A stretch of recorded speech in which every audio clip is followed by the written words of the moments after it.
ऋषियों की आशा नहीं, जिनके सामे भाव धन रखते हैं। निज पर के हित साधन में जो निश दिन तत्पर रहते हैं। स्वार्थ त्याग की कठिन तपस्या बिना खेद जो करते हैं। ऐसे ज्ञानी साधु जगत के दुख समूह को हरते हैं। बोलो पंच परमेष्टि भगवान की जय। 1008 श्री आदिनाथ भगवान की जय। जय बोलो अंतिम तीर्थेश भगवान महावीर स्वामी की जय। आचार्य भगवान गुरुवर श्री विशुद्ध सागर जी महाराज की जय। मुनि श्री सुप्रभ सागर जी महाराज की जय। मुनि श्री प्रणत सागर जी महाराज की जय। जय जन बंधु, हम यहाँ उपस्थित हुए हैं लोकप्रिय कार्यक्रम सम्यक समाधान के लिए।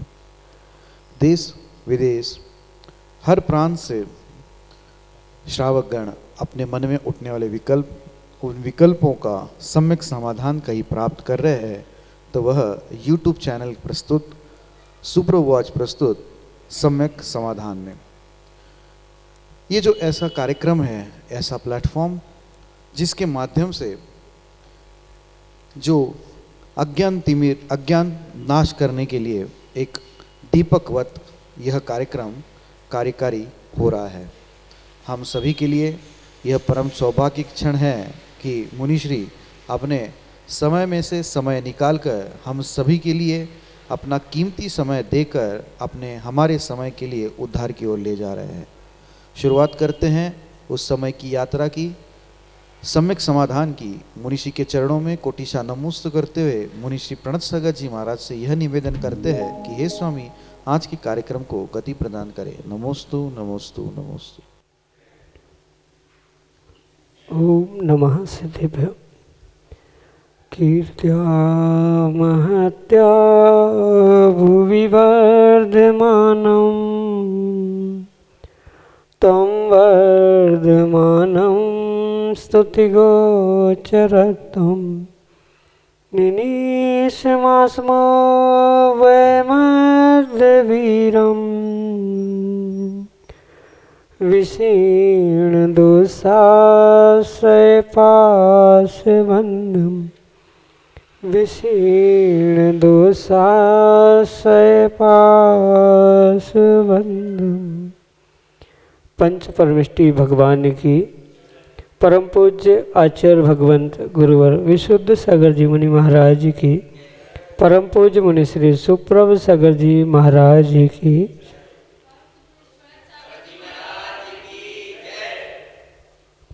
समीचीन विकल्पों का सम्यक समाधान। सम्यक ज्ञान की वह अनूठी विधा जो हमारे जीवन से अज्ञान रूपी अंधकार को दूर करके और सम्यक ज्ञान की ज्योति को प्रज्वलित करने के लिए एक अनूठा उपाय है, क्योंकि सम्यक ज्ञान ही मोक्ष मार्ग में कार्यकारी उपाय है। यदि ज्ञान सम्यक है तो वही हमें निराकुलता की ओर ले जाने वाला है, और निराकुलता ही वास्तविक सुख है। ऐसे उस शाश्वत सुख की प्राप्ति का वह कार्यकारी उपाय समीचीन विकल्पों का सम्यक समाधान, जो कि हम सभी प्रतिदिन आगम के परिप्रेक्ष्य में परम पूज्य मुनि श्री सुप्रभ सागर जी महाराज के मुखारबिंद से प्राप्त कर रहे हैं। देश के विभिन्न अंचलों से अनेक समीचीन हमें यहाँ प्रतिदिन प्राप्त हो रहे हैं, और परम पूज्य मुनि श्री उन सब का हमको सम्यक समाधान प्रदान कर रहे हैं। प्रारंभ करते हैं आज का सम्यक समाधान। और आज के पहले विकल्प के लिए श्री गजपंथा सिद्ध क्षेत्र नासिक महाराष्ट्र से संप्रदा जैन परम पूज्य मुनि श्री के श्री चरणों में कोटि कोटि नमोस्तु निवेदित करते हुए कह रहे हैं कि महाराज जी, किन्हीं अजैन व्यक्ति द्वारा निकाले गए गन्ने के रस का सेवन करने से शूद्र जल आदि का दोष लगता है क्या? एवं गन्ने का रस निकालकर देने वाला अजैन व्यक्ति भले ही शाकाहारी हो, पर उनके हाथों से निकाला गया गन्ने का रस महाव्रतियों को आहार में देना उचित है क्या? हमारे समीचीन विकल्प का सम्यक समाधान करने की अनुकंपा करें। नमोस्तु महाराज जी, नमोस्तु। ओम नमः सिद्धम। परम पूज्य आचार्य भगवान गुरुवर विशुद्ध सागर जी महाराज की, परम पूज्य मुनि श्री सुप्रभ सागर जी महाराज जी की।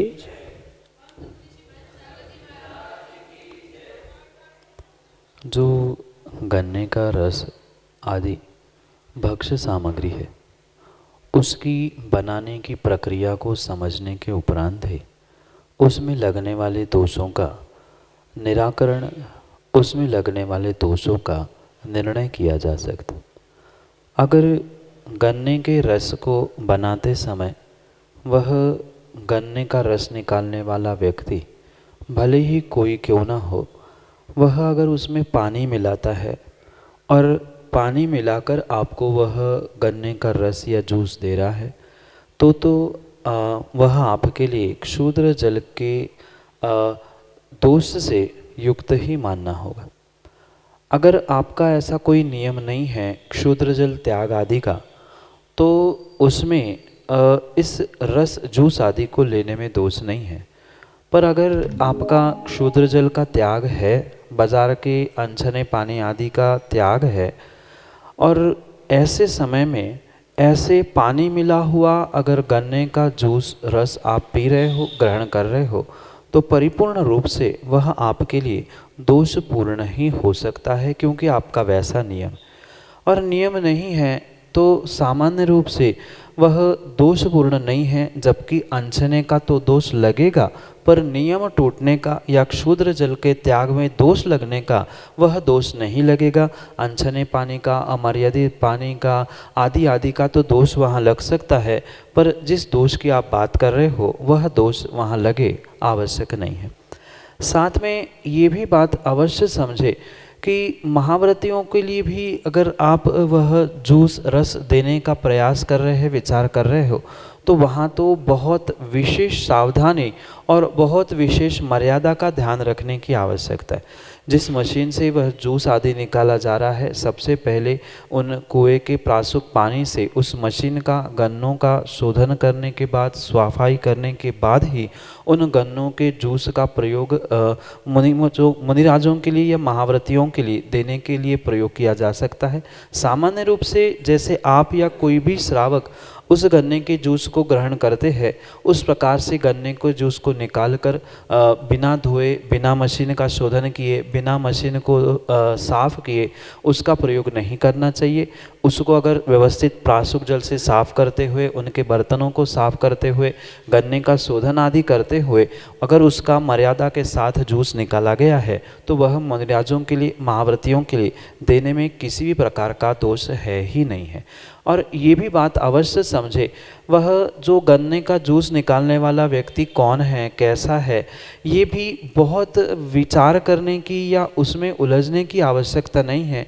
क्योंकि अगर आप इतना दिमाग लगाओगे तो गाय भैंस का दूध भी नहीं पी सकते हैं, बाज़ार से अन्य भी आने वाली अनाज आदि सामग्री भी खरीद नहीं सकते हैं, क्योंकि कौन व्यक्ति कैसा है, क्या है आदि सब कुछ विकल्पनीय बात और विचारणीय बात रहने से वह कभी भी उसका हम सम्यक निर्णय नहीं कर सकते। इसलिए व्यक्ति कैसा ही क्यों ना हो, या व्यक्ति की वस्त्रों की शुद्धि कितने हद तक है ये देखना आवश्यक है। जहाँ से जूस निकल रहा है उसमें पानी तो नहीं मिला है, उस मशीन की शुद्ध सफाई की है कि नहीं, गन्नों का शोधन किया है कि नहीं आदि जो विशेष मुख्य उसके बिंदु है उस पर जोर देते हुए अगर शुद्धि और मर्यादा के साथ उस गन्ने का जूस बनाया है, रस बनाया है, तो महाव्रती आदियों में देने को कोई भी दोष नहीं है। और आपको भी अगर क्षुद्र जल का त्याग नहीं है तो वह सामान्य रूप से जूस आप ले सकते हैं, पर अनछने पानी का, अमर्यादित सामग्री का सेवन करने का दोष तो आपको अवश्य ही लगेगा। अगर मर्यादा से युक्त होकर आपने भी उसको गन्ने का प्रयोग जूस आदि के लिए नहीं किया तो वह आपके लिए भी दोषपूर्ण हो सकता है। यही आपके लिए सम्यक समाधान। संजय जैन, पापड़ वाले, तिलकगंज, सागर, मध्य प्रदेश से अगले समीचीन विकल्प के लिए हमारे सामने। मुनि श्री सुब्रत सागर जी महाराज की जय, मुनि श्री प्रणत सागर जी महाराज की जय। मुनि श्री के चरणों में त्रयवार नमोस्तु नमोस्तु नमोस्तु करते हुए मुनि श्री पंच परमेष्टि की वाणी पर तो चलता हूँ, परंतु पूजा नहीं करता हूँ, इसमें महत्वपूर्ण क्या है? संजय जी, तीर्थंकरों की वाणी पर और पंच परमेष्ठी के उनकी दिव्य देशनाओं पर अमल करना ये बहुत ज़रूरी है।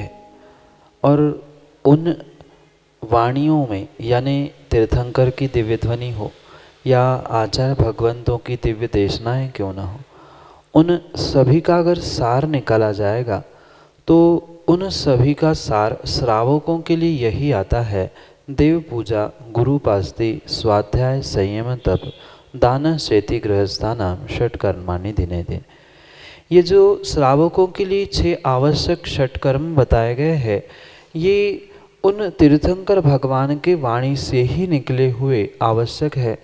इसलिए ये कभी भी ऐसा निर्णय नहीं किया जा सकता कि मात्र भगवान की वाणी सुनना श्रेष्ठ है कि भगवान की पूजा अर्चना करना श्रेष्ठ है। भगवान की वाणी मात्र सुनने के लिए नहीं सुनी जाती, अपितु उसे जीवन में उतारने का प्रयास करने के लिए ही वह भगवान की वाणी, गुरुओं की देशना आदि सुनी जाती। इसलिए आगम के परिप्रेक्ष्य में और भगवान तीर्थंकरों की उपदेश के अनुसार यह कठोर निर्णय करने की आवश्यकता है। श्रावक तभी श्रावक कहलाता है जब वह इन 6 आवश्यकों का पूर्ण रूप से पालन करता है। अगर गुरु पूजा, अरहंतों की पूजा, गुरु की सेवा आदि रूप अगर जीव किसी प्रकार से उन षडावश्यकों का, 6 कर्तव्यों का पालन नहीं करता है तो पूर्ण रूप से वह श्रावक कहने के योग्य नहीं हो सकता। इसलिए आप ये बहुत अच्छा कार्य करते हैं कि भगवान की और पंच परमेष्ठी की प्रत्येक आज्ञा को स्वीकार करते हैं। वह जहाँ जब जिस प्रकार से कार्य कहते हैं उन प्रत्येक कार्यों में आप तन मन धन से सहभागी होते हैं। ये आप बहुत श्रेष्ठ कार्य करते हैं। पर इसके साथ साथ आप कुछ समय भगवान की पूजा अर्चना भी करने लग जाओगे तो और तीर्थंकर भगवान की जो दिव्य देशना है उस पे आप और अमल करते जाओगे। क्योंकि जैसे आपने पूछा कि तीर्थंकर के वाणी में अमल करना श्रेष्ठ है कि भगवान की पूजा करना श्रेष्ठ है, अगर आप तीर्थंकर की और पंच परमेष्ठी की वाणी को ही श्रेष्ठ मानते हो तो उनके वाणी में भी श्रावक का पहला कर्तव्य भगवंतों की, अरहंतों की पूजा, दूसरा गुरुओं की सेवा, तीसरा स्वाध्याय आदि आदि रूप स्वीकार किए गए। इसलिए आप भगवान की वाणी पर ही अमल करते हुए, आचार्यों की देशना पर ही अमल करते हुए, उनके उस रहस्य को समझते हुए अगर देव पूजा करने का प्रयास करोगे, कुछ अंशों में गुरु की सेवा, संघ की सेवा जैसे करते हो वैसे उनको कभी दान देने का, आहार आदि दान देने का प्रयास करोगे तो वह आपके लिए और भी श्रेष्ठतम कार्य होता रहेगा। ज़रूरी नहीं है कि 2 घंटे पूजा करना ही पूजा होती है, बहुत बड़े बड़े विधान करने ही पूजा होती है। हमें जितनी समय की अनुकूलता है उस समय की अनुकूलता को देखते हुए हम पूजा पाठ करें। माना कि हमारे पास बहुत समय नहीं है, हमसे बनता भी नहीं है, तो प्रारंभिक अवस्था में किसी के साथ पूजा करते हुए, या ऐसा भी किया जा सकता है प्रारंभिक अवस्था में अभिषेक के उपरांत मात्र शांति धारा अभिषेक के बाद महार्घ्य चढ़ाया, फिर एक पूजा की, फिर अगर मन लगा तो और पूजा की, फिर विधान किया, क्रम से हम उसे बढ़ाते जाए। कम से कम इतना नियम ले, हफ्ते में 1 दिन पूजा अभिषेक करेंगे, 2 दिन करेंगे। और ये स्वाभाविक सी बात है, एक बार अगर आपका उसमें मन लगने लग जाएगा तो 2 दिन के 8 दिन और 15 दिन, महीने, साल भर कैसे निकल जाएंगे आपको समझ में नहीं आएगा। इसलिए भगवान की वाणी पर अमल करते हुए, भगवान की देशना पर अमल करते हुए आप उन 6 आवश्यकों का यथाशक्ति प्रतिदिन पुरुषार्थ करने का प्रयास करें, उसे प्राप्त करने का प्रयास करें और विश्वास मानना, उसको प्रारंभ करने से जो आपको विशुद्धि बनेगी, जो आपका कार्य बनता रहेगा, उससे आपको और प्रोत्साहन मिलेगा और उत्साह मिलेगा आने वाले समय में कुछ और अच्छा कार्य करने के लिए और भगवान की वाणी को अमल में लाने के लिए। इसलिए जो भगवान की वाणी उन देव पूजा, गुरु उपासना के निमित्त से कही है उस पर भी आप अमल करें, यही आपके लिए सम्यक समाधान। अंतरा जैन, सुप्रण गुरु परिवार, सागर, मध्य प्रदेश से अगले समीचीन विकल्प के लिए हमारे सामने। वह मुनिराजों के चरणों में बारंबार नमोस्तु नमोस्तु नमोस्तु। मेरा यह समीचीन विकल्प है कि जब किसी भी चीज़ की उम्मीद बहुत ज़्यादा हो और वह अपन को आखिर में ना मिले, तो धर्म की दृष्टि से किस प्रकार उसको डील करना चाहिए या उससे उस वक्त से निकलना चाहिए। नमोस्तु महाराज। किसी भी कार्य की, किसी भी चीज़ की बहुत ज़्यादा उम्मीद करना ये सबसे बड़ी बेवकूफ़ी है, क्योंकि व्यक्ति को कार्य की सिद्धि, चाहे वह लौकिक कार्य हो, धार्मिक कार्य हो या कोई भी शैक्षणिक कार्य भी क्यों ना, प्रत्येक कार्य में जीव को उतनी ही सफलता मिलती है जितना उसने पुरुषार्थ किया होता है और जितना उसका भाग्य होता है।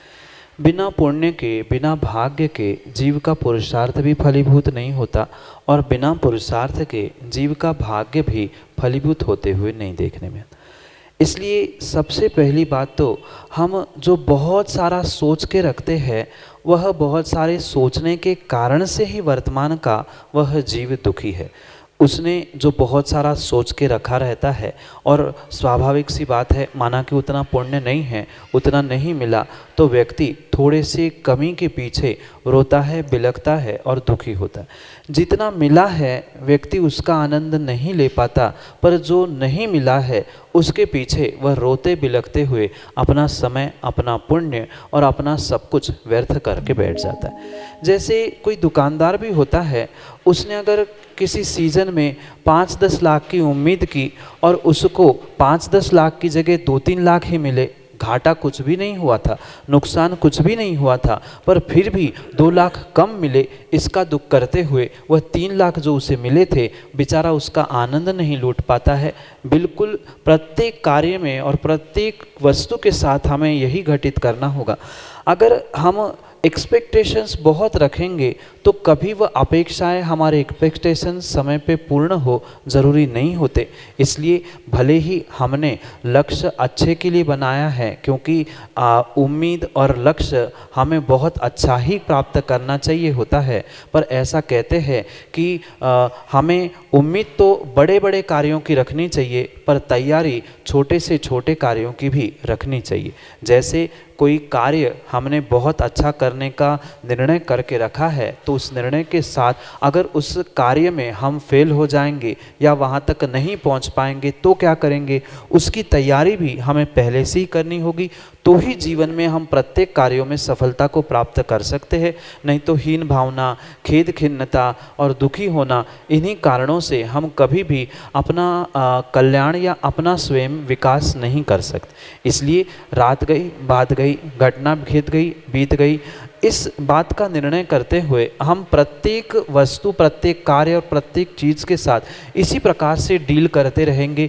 ठीक है, जो हुआ अच्छे के लिए हुआ, जो होगा और भी अच्छे के लिए होगा, ऐसा निर्णय करते हुए हम आगे बढ़ के अपने लक्ष्य की ओर बढ़ते रहेंगे तो कुछ काम होगा। क्योंकि जो बीत गया है, जो मिला ही नहीं है, वह आज रोने धोने से या उदास होने से मिलने वाला नहीं है।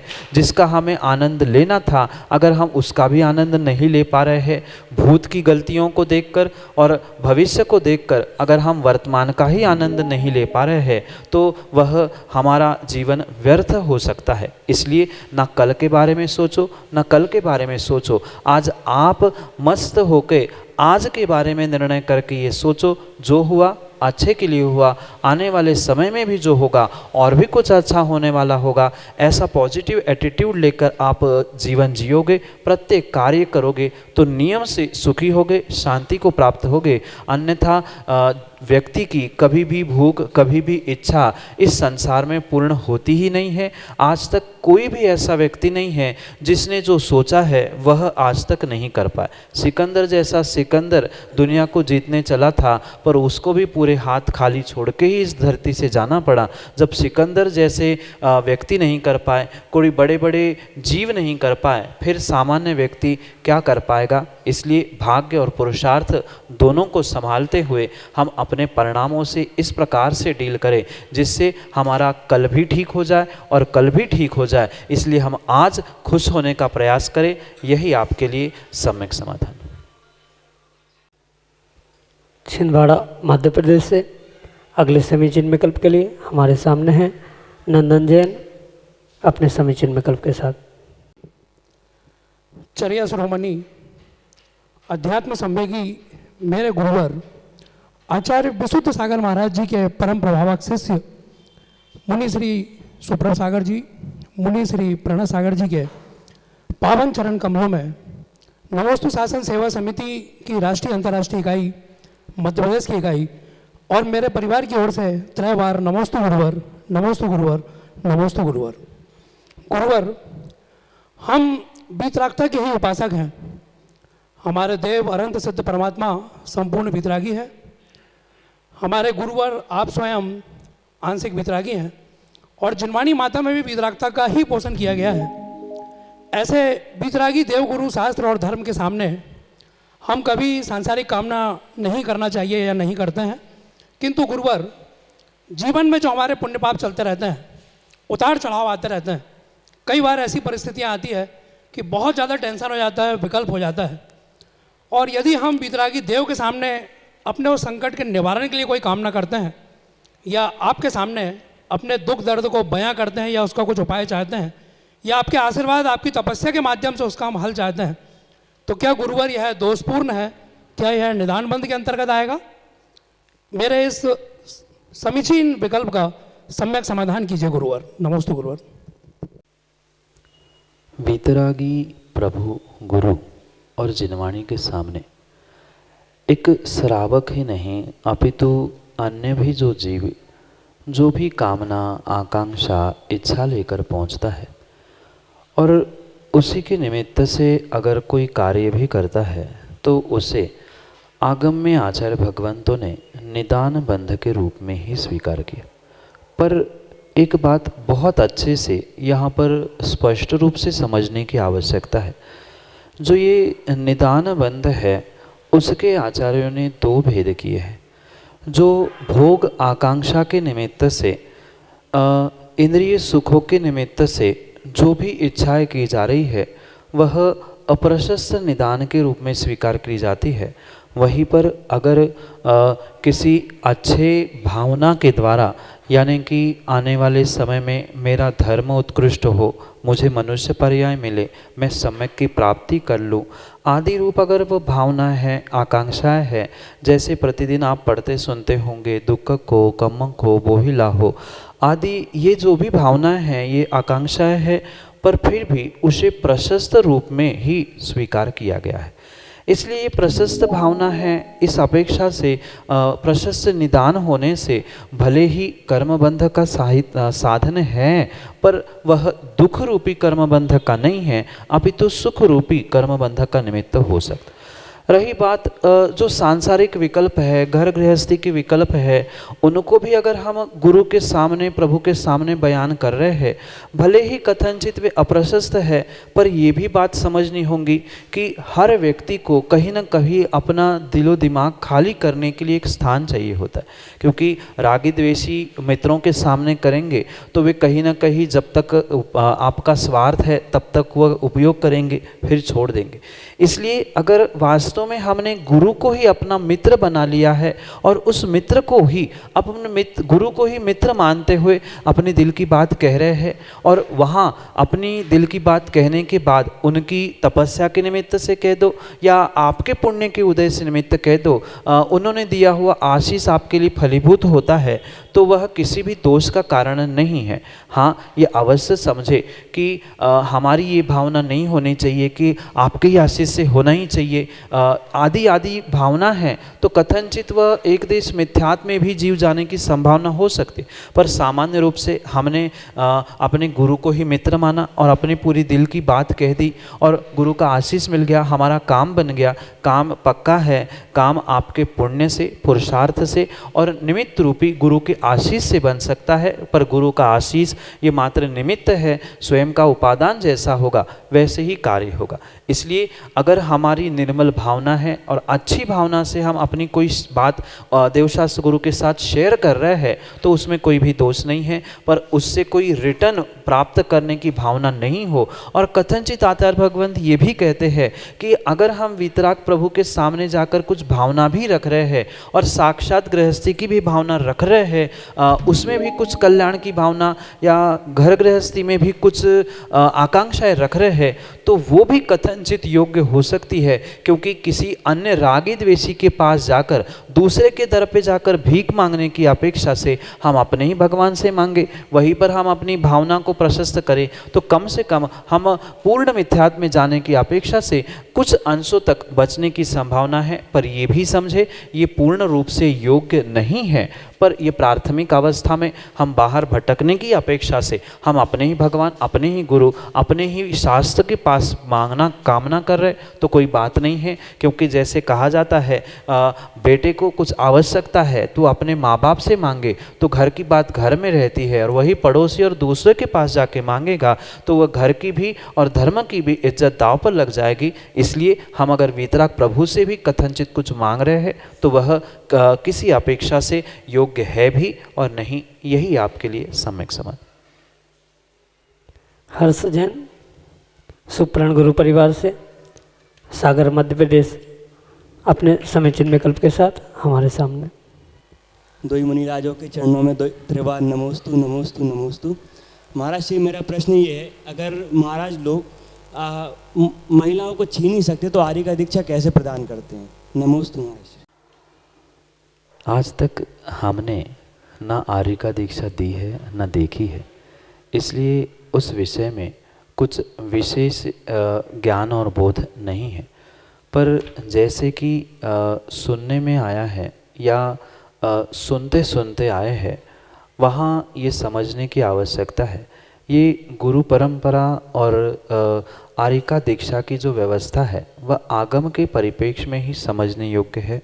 और वहाँ जैसी आचार्यों ने व्यवस्था बताई गई है उस व्यवस्था के अनुसार ही वह मुनिराज आर्यिका आदि उन शुल्लिका आर्यिका आदियों को दीक्षा आदि प्रदान करते, क्योंकि वह कोई अन्य प्रयोजन नहीं है। वहाँ एक जीव को कल्याण के मार्ग पर लगाने की भावना है और इस अपेक्षा से वहाँ पर उसका आत्म कल्याण हो, इस भावना से मात्र संस्कारों के निमित्त से वहाँ स्पर्श किया जा रहा है। अन्य किसी भी प्रमाद से वहाँ कोई पाप भावों से स्पर्श नहीं किया जा रहा है।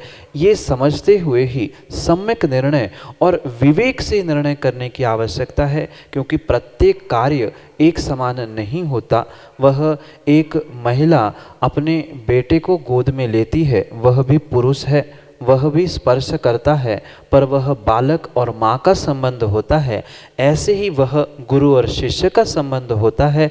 इसलिए वह विवेकपूर्वक निर्णय करते हुए उसे आगम के परिप्रेक्ष्य में समझे, भावनाओं में बहते हुए कोई भी कार्य, कोई भी निर्णय नहीं होता। यही आपके लिए सम्यक समाधान। जय जनबंधु, हम सभी लाभ ले रहे थे लोकप्रिय कार्यक्रम सम्यक समाधान का। प्रतिदिन यह कार्यक्रम 5:13 पे यूट्यूब चैनल सुप्रभ वाच के माध्यम से प्रसारित होता है। मुनिश्री सुप्रभ सागर जी महाराज जी का नाम सुप्रभ, वाणी का पर्यायवाची नाम उवाच, सुप्रभ उवाच, यह यूट्यूब का चैनल, आप उसके माध्यम से यह सम्यक समाधान कार्यक्रम देख सकते हैं। अन्य भी मुनिश्री के जो प्रवचन हैं, पुराने प्रवचन हैं, वह उसकी जानकारी और उसका डेटा भी आप YouTube चैनल के माध्यम से लाभ ले सकते हैं और उससे लाभान्वित हो सकते हैं। 8707548811 यह हमारा व्हाट्सएप का नंबर है। आप इस व्हाट्सएप के नंबर पे अपने विकल्प घर बैठे ही भेज सकते हैं। अगर आपको व्हाट्सएप पे टाइप करने की दिक्कत है तो आप एक कागज़ पेन लेके अपना नाम, अपना विकल्प और अपने शहर का नाम लेके उसकी फ़ोटो निकाल के आप हम तक पहुंचा सकते हैं एवं उस सम्यक समाधान में अपना विकल्प पहुंचा सकते हैं। आप ऑडियो मैसेज या वीडियो मैसेज के द्वारा भी व्हाट्सएप के थ्रू अपने विकल्प हम तक पहुंचा सकते हो। सम्यक.समाधान@gmail.com यह हमारी ईमेल आईडी है। आप उस ईमेल आईडी के माध्यम से भी अपने विकल्प हम तक पहुंचा सकते हैं एवं उसका सम्यक समाधान मुनिषी के मुखारविंद से हम सभी प्राप्त करेंगे। प्रतिदिन 5:13 पे यूट्यूब चैनल पे सुप्रभात प्रसारित होता है। ऐसे ही शाम को 7:40 पे जिनवानी टीवी के माध्यम से मुनिषी के प्रवचन प्रसारित होते हैं। आप घर बैठे मुनिषी के प्रवचन का लाभ जिनवानी टीवी के माध्यम से ठीक शाम को 7:40 पे ले सकते हैं। अपराह्निक काल में दोपहरी में 2:20 पे एक नया सैटेलाइट टीवी चैनल शुरू हुआ है, उसका नाम है आदिना टीवी चैनल। आदिना टीवी चैनल के माध्यम से भी आप मुनिश्री के प्रवचन घर बैठे सुन सकते हैं। उसका टाइमिंग है ठीक दोपहर को 2:20 पे। आज के लिए इतना ही। ऐसे ही नाविन्यपूर्ण सवाल विकल्प लेके हम आप तक पहुंचते रहेंगे। तब तक के लिए आप सभी को जय जैन मुनिषी के चरणों में कोटिशा नमोस्तु नमोस्तु नमोस्तु।